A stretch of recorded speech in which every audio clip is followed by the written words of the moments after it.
হ্যাঁ।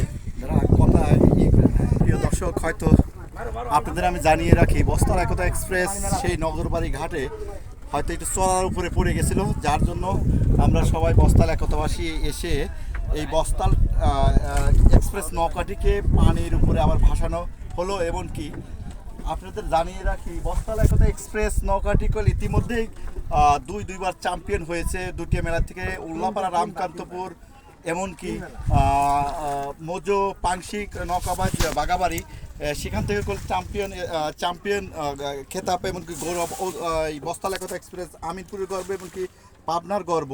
যেহেতু সেই নৌকাটি আমাদের ইতিমধ্যেই বস্তাল একতা এক্সপ্রেস এমনকি পাবনাবাসীর মুখ উজ্জ্বল করছে।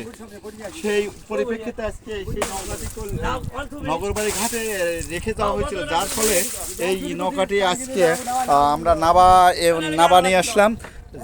এর পরিপ্রেক্ষিতে আজকে হয়তো আমরা অন্য জায়গায় রেখে যাব, পরবর্তীতে হয়তো ঢাকার যদি মেলা হয় সেখানে আমরা যাইতে পারি আর কি, সেজন্যই আসা। এতটুকুই দর্শক, আপনাদের জানিয়ে রাখি।